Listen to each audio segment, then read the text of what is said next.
така подзивно преголем број на граѓани, кои се првичните, да речем, проблеми и маки?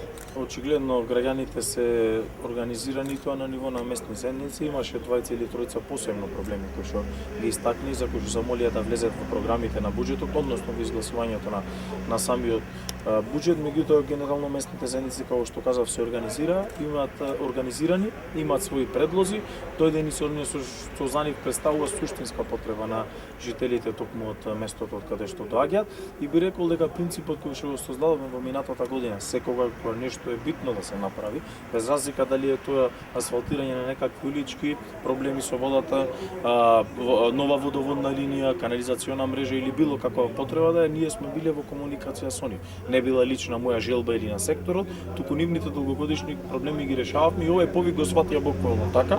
Тие се дојдени, би рекол, спремни за она кои што се нивни суштински потребни и поварувања за да влезет во буџетот во наредниот период. Без разлика дали ќе биде во 2023, 2024 или 2025, буквално во наредните 3 години да можеме што поголем проблем на граѓаните да решиме. И овој принцип би рекол на функционира кој што во една година да сме го воведовме, да сме поблиску до граѓаните, и ова отворени денови кои што ќе бидат 2 викенди, 3, 4, 10, 11, каде што повторно ќе бараме од граѓаните одредени предлози за буџетот, така ќе продолжи да функционира и понатаму, затоа што ние како власт, како локална власт, а и централна власт, ако сакате, понатаму ги ја црпиме силата исклучиво од граѓани. Блискоста со нив ќе ни доведе многу добри идеи кои што понатаму можеби и не биле дел од нашите програмски цели, затоа што ипак буџетот и сето на кој што го создаваме е направен за ние, нашите програмски цели кои што сме ги задале пред избори да ги исполниме. Меѓутоа во овие отворени денови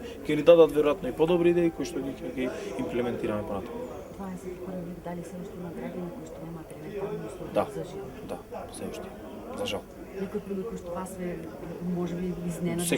Секојдневно, значи ние имаме се уште во централното градско, значи да бидам прецизен, во централното градско подрачје има места кои што се уште не се поврзани на канализациона мрежа, така да тоа е една од основните работи. Секако пристапот до вода до секој граѓанин не е еднаков, посебно во летниот период кога ние како град имаме голем проблем заради изголемувањето на бројот туристи. Ние имаме капацитет 35-40 илјади луѓе во еден ден да примиме, и секако дека тоа предизвикува во водоснабдувањето проблеми и решаваме во поголемите места. Значи имавме резервоар во Лакочере, имавме резервоар, завршивме за вода во селото Подмолје, сега копаме по главната улица во Лесковец и водоводна и поставување на нова водоводна линија која што на тие жители кои што живеат тука ќе решат проблемот со водоснабдувањето на лето, така да суштински проблеми, но како што кажавте, 21 век сме, а основни елементарни услови за живот нема, постојат и ќе работиме на тоа.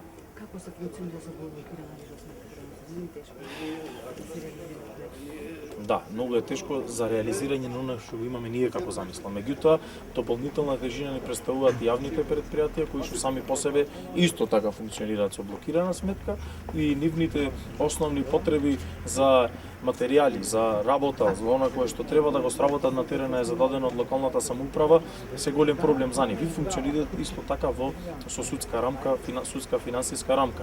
Меѓутоа, оваа година ние сработивме преку 30 милиони заедно со јавните предпријатија, што не е случај пример со минатата година, и сме му дали можност наместо она што било во 2021-та 8 милиони, сега да сработува околу 30 милиони. Значи сме му дали на предпријатијата да живеат и односно да извршуваат нивната работа, да може да плаќаат плати и да ги сервисираат сите оние тековни обврски кои што ги имаат. Меѓутоа, тоа не е случај со јавното предпријатие вода, таму веќе на сите ги е познато, сме имали посебни засебни пресови на таа тема, и би рекол дека електричната криза кризата со електричната енергија е нешто кое што силно ги погоди локалните самоуправи. Дополнителен проблем е што пред 2 недели сме блокирани од управата за јавни приходи во вредност од 40 милиони денари за неисполнување на обврските од страна на директорката на јавното предпријатие во минатите 4 години, односно неплаќање на ДДВ кон државата во вредност од преку 20 милиони денари. На тоа имаме 11 милиони